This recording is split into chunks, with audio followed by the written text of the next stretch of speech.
What's up, guys? Welcome back to Newswave. So yesterday we talked about that state of play that had some pretty cool reveals in there, certainly a lot of new stuff for 2022, but we had some new info come out for the standout in particular, and I have to say at this point, might be the most shocking reveal so far this year. We're going to talk about that here today. Also, we are going to be going over an apparent data mining that's taken place here for the Xbox, potentially leaking out a brand new system. And we're also going to be talking about some of the sales around Triangle Strategy, giving us an idea as to how things are going there with Team Asano's latest release. Guys, if you enjoyed these videos, make sure that like button helps out a ton. And if you're new here to the Spawn Wave channel, make sure you subscribe down below and ring that notification bell so you can keep up to date with all of the uploads here on the channel. And we're going to start today with Super Nintendo World. I mean, it looks awesome, but I've only really ever been able to see it through video on YouTube because it's in Japan, and obviously getting there is a lot of stuff goes into that. So I've been hoping to hear more information about some of these Nintendo theme parks from Universal opening outside of Japan. Well, we did get that announcement yesterday. We can see this posted up on Twitter from Universal Studios Hollywood. Super Nintendo World is opening in 2023 at Universal Studios Hollywood. Level up with the exclusive merch at the feature presentation store opening soon. That's great news. So next year, sometime, I technically could go over to the West Coast and check out Super Nintendo World, and it's probably my best shot for a while, but there are a lot of questions now around this particular park. We've seen a full direct that's been run for the one in Japan. I assume they're going to do that same thing here. It was a lot of fun to see Miyamoto kind of walk around and see a lot of his creations come to life in the form of a theme park. So I'm wondering if they're going to do the exact same park here, or if they're going to do some different stuff, whether it's based around different characters overall from Nintendo, different intellectual properties, and have, I assume, one big ride that is specific to this one. That way they'll have people wanting to go to all these different parks and feel like they have to get the full experience. But either way, I'm excited to see this one open, and I think there's also supposed to be one opening later on down in Florida. So exciting stuff there. I'll be checking this theme park out at some point, hopefully next year. Also, WWE 2K22 is out today, and I'm actually going to pick this one up. It's been a while since I've grabbed a brand new wrestling game on release day. This is, back on the PS2 and the GameCube, I was really into these games. It was a blast. And that was coming off of the Nintendo 64 generation where we had WWF No Mercy. But after that, like the 360 and the PS3, I started to kind of fall out of the whole wrestling game thing. But 2K22 is very interesting because of what happened with 2K20, where the whole game was just broken. The bar is pretty low, but we did get a Metacritic score for 22, and we can see it here, posting at a 74, just about 10 critic reviews in so far. And I want to point out the user score that's coming up on 50 ratings is over an 8 right now. So a lot of fans seem pretty happy with this outing so far. We can see a split, 5 positive, 4 mixed, and going through this, the biggest positive appears to be the gameplay with the striking, grapple, and reversal systems all feeling much, much better than 2K20. That was, just broken half the time. Now, something that's pointed out is they still would have to build out some of the content, especially around some of the single player modes going forward with, I assume, 2K23, 24 and all this, unless EA swoops in and picks up the contract from WWE. But it appears they've at least laid a good foundation after taking that time off. So I'm excited to check it out, and I'm sure we'll talk about it a bit more on the podcast tomorrow. Oh, and it looks like we got some good news for Gamescom, as it will be heading back as a physical event this year. We can see this posted up over on Eurogamer, where they say Gamescom, the world's busiest annual game show, will return as an in-person event this year. It'll be running from the 24th to the 28th of August in Germany, and a lot of people attend this. It's over 300,000 people attended years ago in 2019. And it does also look like Jeff Keighley will be running the Gamescom opening night live. We'll just have to wait for more information on that, time, date, all of those different things. They are taking a number of safety measures that includes things like limited ticket allocation, better entrance management, and digital queues, extra wide aisles in halls, all these different things. It's just nice to see these different conventions come back as physical in-person events. We talked about Tokyo Game Show. Now we have Gamescom. So unfortunately, E3 looks like that's just kind of done. It's March. We don't know if there's going to be one.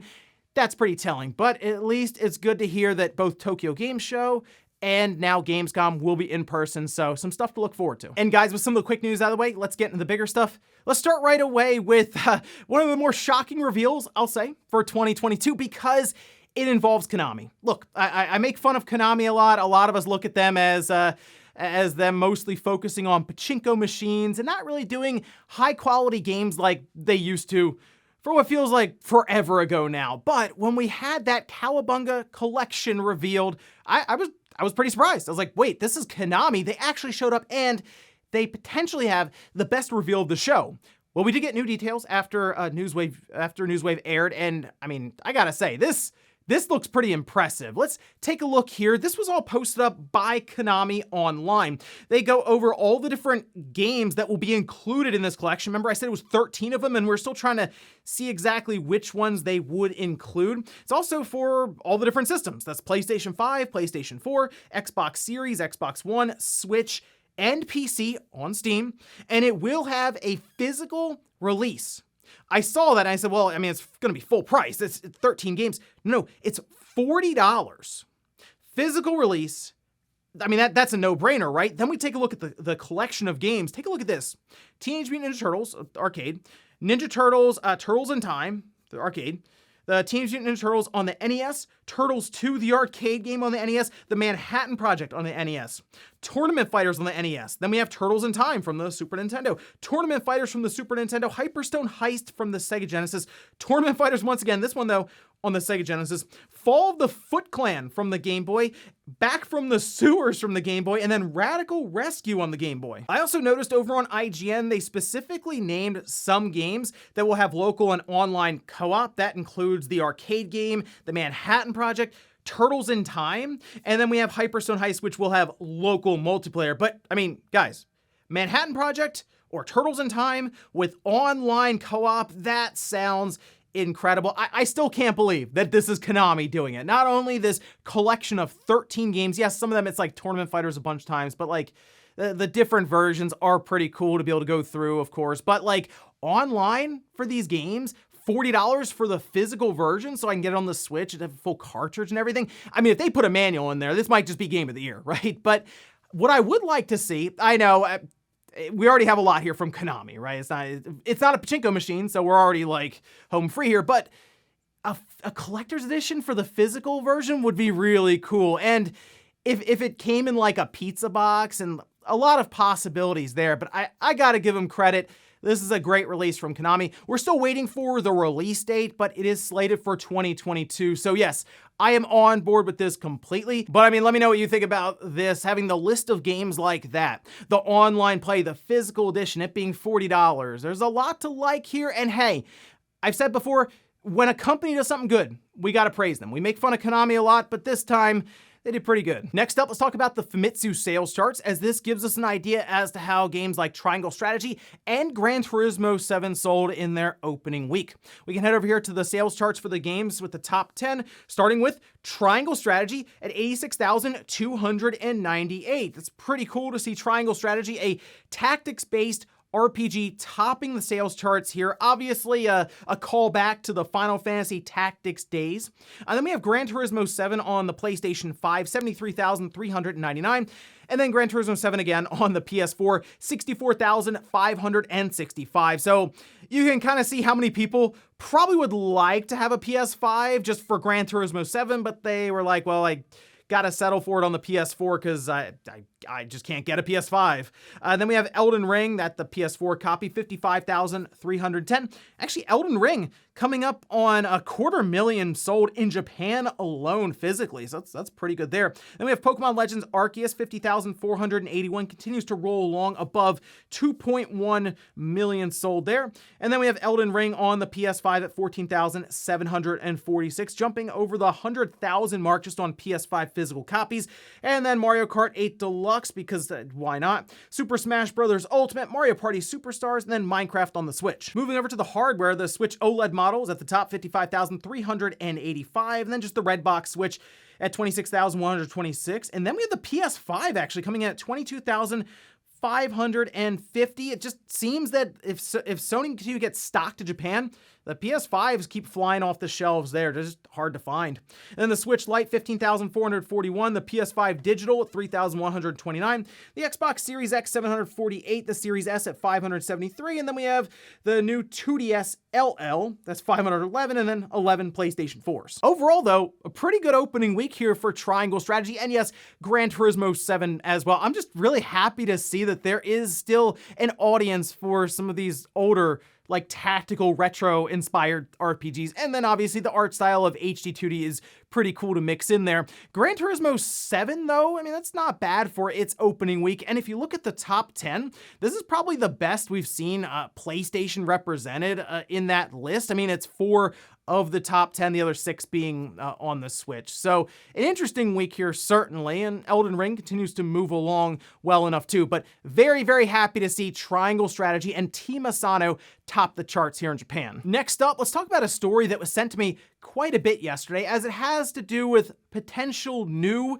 Xbox hardware leaking out a bit early. This from an apparent data mining, which we can see this tweet posted up from Taro, just saying Xbox Keystone in all caps, and it's highlighting what looks like part of a file from a data mining that took place here off of Microsoft's files, showing it just below Xbox Scarlet and Xbox Durango, code names for systems that have released, and I guess there's just a line now for Xbox Keystone. It's also just above Azure Server Cloud Host, so it appears like it's more in line with hardware from Xbox, at least as they say, product Xbox.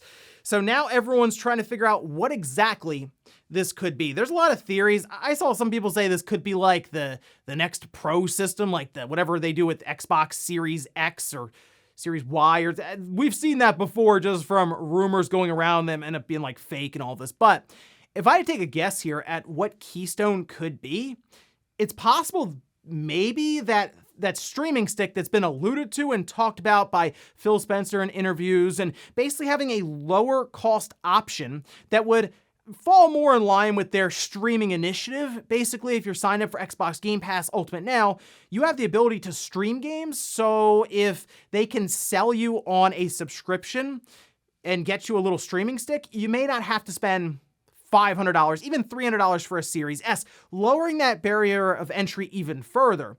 Now, I assume you would still need a controller, but who knows? Maybe they have it sync up with any controller you have around, like a PlayStation controller that is compatible now with cloud streaming through Xbox Game Pass, or just your Xbox One or Series controller could be packaged in with this little thumbstick. Think about like the Amazon Fire TV stick, but just with Xbox branding, and maybe a similar power adapter to what we see with Stadia, where you can plug in like an Ethernet cable to it and then run it to your router to help fix or lower latency that you may run into. Now, I also want to point out the fact that this is just apparently in their files, and it could be something they're playing around with in their data centers, but never actually come out. I mean, products can be worked on constantly. Hardware is always evolving within these R&D departments. That's kind of their job, is to research and come up with ideas for what their next big device could be, or even companion devices like a slim model, or in this case, a USB stick. And at least that's what I think we could be seeing here.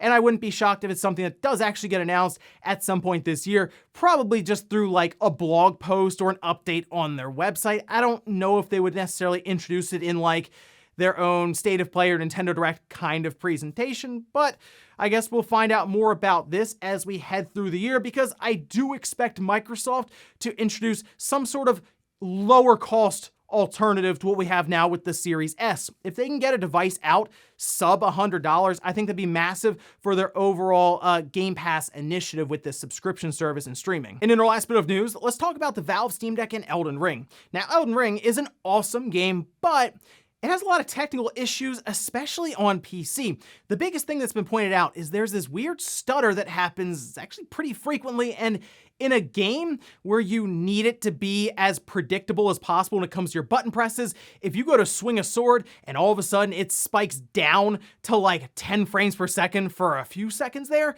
that can really mess you up and, yeah, get you killed in the game.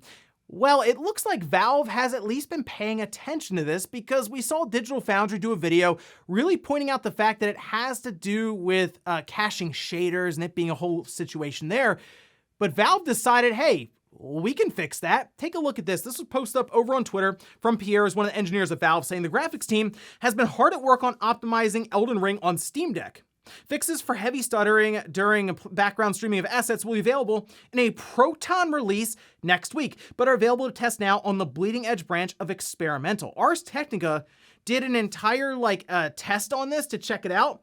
And yeah, it appears that a lot of those massive drops, that stuttering, is mostly alleviated through this patch. Now, I will tell you, on the Steam Deck, it's not like the greatest experience with Elden Ring, because it's generally at 30 frames per second. It's like between 30 and 45, but a lot of people cap it at 30. But it does kind of reflect PS4 performance on the go, which is what a lot of people are saying they're at least expecting out of the Steam Deck. But a 30 frames per second that is much more predictable than a 60 or even 100 some odd frames, some high frame rate that might be capped at 60, but then just spikes downward into like the teens. That is much worse than having just a solid 30 frames per second here in a Souls game like this that, yeah, will already punish you if the game runs perfectly. And it does make me think about the Steam Deck's future here, with Valve being, I mean, they're on it with the Steam Deck. We hear about the stuff with the stick drift. No, that was just a bug. It's fixed like 24 hours later. We see the situation around Elden Ring. Well, we can go in there and fix that and it'll be good to go in about a week. And here we are now. So it just continues to differentiate it from your typical custom build. And yeah, some of that has to do with like the Proton compatibility layer that they have, but the willingness for Valve to continue really, pushing forward with the Steam Deck is good. I was concerned that they might put the Steam Deck out, be like, oh, okay, the reception, it was all right. We'll continue working on it when we have time. No, they're all in on this thing. So, hey, really cool to see the Steam Deck fix issues that we're still waiting for FromSoft and others to fix in their games. And I'm just excited for mine to show up at some point. It says Q2 2022. So anytime now, hopefully. And before we go to the comment of the day, we're going to take a look at the poll that I posted up yesterday, where I asked, have you played F-Zero X before? And 68% said no. Well, hey, you know what? It's out today. Look, I was disappointed looking at this poll, but then I realized, hey, there are quite a few people who are going to get to try out F-Zero X today for the first time. Well, if you have the N64 expansion pack. Now you can look at it and say, well, instead of buying the Mario Kart tracks, the DLC that's going to be digital anyway, I can just sign up for this expansion pack. Either way, if you already have it, check out F-Zero X. It's an awesome racing game. It's such a cool thing to see from the 64 era. Like I said, we had frame rate issues all over the place. This just being a really nice 60 FPS game that felt very, very responsive. And hopefully, I'm crossing my fingers that the online play is good, because if it is, that might be one of the best multiplayer games available on that service. And we'll finish up with the comment of the day, as you're seeing here. This is from Champion saying, I'm just glad that Triangle Strategy managed to get the first place on this week's sales in Japan. Gives me good vibes about its performance worldwide. Yeah, I hope that it does well in the US, which we'll find out more about that next month in the MPD sales charts when they release those. But it seems like Square is getting maybe a bit more confidence in Team Asano and this HD 2D art style. We're seeing them use it a lot with some of their older titles that weren't released worldwide, like Dragon Quest III and Live Alive. Who saw that coming in that direct? No one. But I like that they're allowing Team Asano to make new IPs with HD 2D, but also using like older gameplay styles like tactics, or like just straight up, hey, turn-based RPGs, which is something we're starting to see get phased out in lieu of more action-based RPGs. So I am really interested to see what Team Asano has in store next, after just diving headfirst into this tactical RPG with Triangle Strategy, which I'm getting ready to start up here soon as I'm kind of winding down with Elden Ring. And ladies and gentlemen, that's going to do it here for Newswave. If you enjoyed this video, guys, hit that like button, really helps out. If not, hit the dislike. Leave comments down below about everything we talked about here today. Was Konami showing up in that state of play with what I think might be one of the best values so far in 2022 with this TMNT collection. Let me know if you were just as shocked as I was with this whole thing. And then also, what about that Xbox system or product that appears to have been leaked out through that data mining? Do you think it is like a little stick that's going to be pretty cheap, or is it something else? Thanks guys for watching. Have a great weekend. I'll see you back here Monday morning, 8 a.m. Eastern time for Newswave.